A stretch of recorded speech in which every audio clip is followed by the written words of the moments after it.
Hey guys, this is going to be a video on how to use your Godox or Flashpoint 8300 Pro. Godox and Flashpoint are interchangeable. They're both the same brand, it's just a different name on it. Flashpoint is sold by Adorama, Godox is pretty much sold by everywhere else. And I believe in the United Kingdom they have a different brand name, but it's the same thing. So if you see Godox or Flashpoint, it's the same, so that's really awesome, just something to keep in mind. Let's go over basics of this. 8300 Pro, pretty self-explanatory. Starting from the top, when you get the product, you're going to have this nice little flash tube protector on the top. To open it up, there's a little lever over here. Pull down, twist, comes right off, just like that. Very nice. On the bottom, you have your screw over here. If you want, you're going to attach to a pole, or if you're going to the Godox comes with like a little swivel mount that you can throw in there. The other option is there's this S2 bracket, which allows you to use Bowen's mount adapters, which I can go over later. But the Godox system itself, at least the 8300 Pro, has their own Godox's proprietary modifier, so it has its own special mount that you can use, but I generally prefer to use the S2 mount because then I can attach all my Bowen's mount adapters and it's fairly easy. So going to the back, we're going to see a few things over here. I mean, just different buttons. You have your channel and group, you have your receiver button, test button, mode when you want to change your firing modes for your flash, menu, and this is your modeling light. And then over here I'll allow you to set, power button, and then this over here is for battery release. Batteries, very nice. Something to keep note and be mindful of. When you charge these guys, once they're done charging, take them off. Don't leave them on. You don't want the battery to die or to explode or anything like that. And same thing when you're shooting with it. Once you're done, take the battery out of the strobe and securely put it in your bag or wherever you put it. Battery, pretty easy. There's this little groove on the bottom part over here, and then there's a groove on the bottom where the battery insert goes. Just pop it in. You get to rock and roll. You're going to hit the power button and hold it down for a second, and you turn on. So now we have this really nice menu. Top right, we can see the battery level, we can see the channel, the mode it's on, the group code that it's on, and the power level.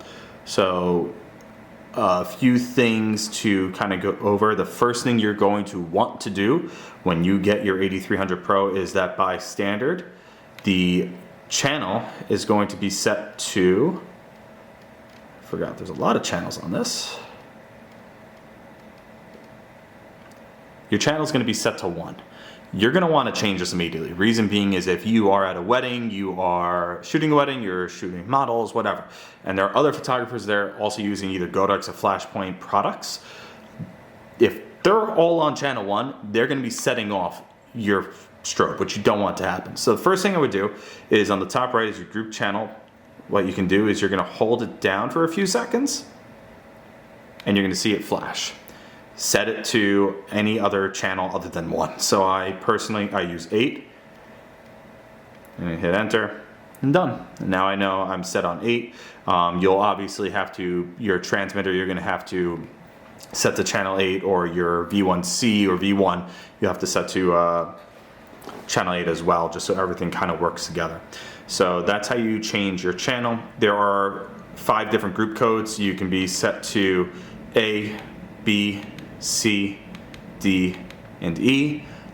So you can always switch those out. So when you have multiple strobes, you can set them to different groups and you can fire them off. So if you're at a wedding venue and you know, for whatever reason, your room lights are blowing you out and you know your room lights are, you know, groups B and C, you can easily go in and change that through a transmitter. You don't even have to go on here, but if you had to, you can switch it on here. So we'll just, for right now, for our purposes, we'll put this on C. Over here is your transmitter button. So I always keep it on. Generally, there's the little radio symbol over here. If you hit it and it goes off, now it's in a slave mode.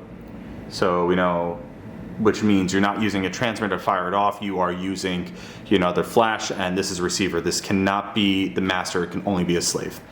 So you're gonna hit that.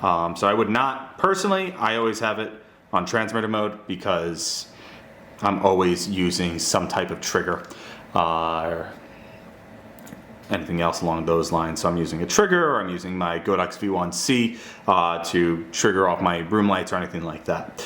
High-speed sync is a really nice feature with these. So if you want to activate high-speed sync, you can do it through your transmitter, or you can also do it on here directly. You just hold down the transmit button and you'll see a little high-speed sync little icon pop up on there, which is nice. So you can see that right over there. I'm going to turn it off, but we can activate that through a trigger as well. Over here is your test button, so I'm going to go and change this back to C, so it's at 1/8 power. Test button, pop it, you know it works. Power button we went over. Mode, so there's a few different modes that we can use. We are currently, R&M is for manual, so we can adjust it manually. There is also a multi-mode, so if you want this to shoot off multiple times, you can change the settings. I don't mess around with this. I don't ever use it. It doesn't have value to me, but it might have value to you, so play around with it. And then there is TTL, so this will work directly with the camera, so whether your trigger or your flash on your camera will communicate to your Godox 8300, and you'll figure out the power level from there. But personally, I keep it on manual.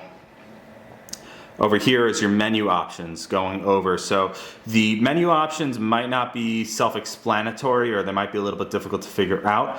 If you go onto Godox's website, they have everything kind of listed out, but starting off, let's go back in. F1 is your beeper. I personally keep this off. It is extremely annoying to have it on. The last thing you would want to happen is, you know, to be at a wedding venue, you know, bride and groom are getting married, and every time you fire, you hear beep. That's just annoying. So I go in, so I hit menu, and then I'm just gonna tap the set button. You're gonna see it flashing, turn it off, that's it. F1's probably the most important one you need to worry about. If you scroll down, so you can use the wheel to change which menu option. F2 is going to be for your slave 1, slave 2. I don't do anything with this because I don't use that. 3 is your auto standby, so after 60 minutes this will go. For me personally, I have it set to 60 minutes, but you can have it to 90 minutes, you can have it to 30 minutes, you could just have it to off in general, so it never goes on standby. F4 is a delay flash. I don't use that personally. F5 is a mask. I'll be honest, I'm not really sure what it does. I don't play with it. F6 is going to be your display mode. Again, I just leave this off. I don't really mess with that. F7 is ID settings. So you can set like a special ID with these, and then it kind of like works. So it's almost like I want to say like an extra layer of security. You know, so you can have it, you know, you can set it, I think, from anywhere from 0 to, or like 1 to 99, and then you can have all your flashes on that ID setting, so they're all working congruently. Just an extra security measure, so if you're at a large venue and, you know, for whatever reason, every channel's taken up, it's an extra layer, but I personally never use this.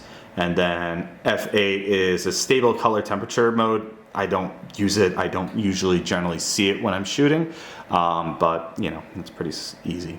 And then if we hit the menu button again, it brings it back to the front screen. And then over here is our modeling lights. The modeling is pretty easy. Turn it on, you can immediately see it just turns on this light for us. If you want to adjust the settings, hold it down, and it brings you in. So right now it's at power level 10. It goes from 1 to 10, so I can bring it down to 1, low light, 10, great. I'm gonna hit set again, and then it's gonna let me change the color temperature. I wanna say we can go down to 3000 and bring it all the way up to 6000. So depending on what type of light you want, if you're using a modeling light, you know, you have a video person with you or whatever, that option's available. You can hit set, and once you're done there, you can just kinda hold this down and brings you right back to the menu. And that is how you operate your Godox V1, Godox AD300 Pro.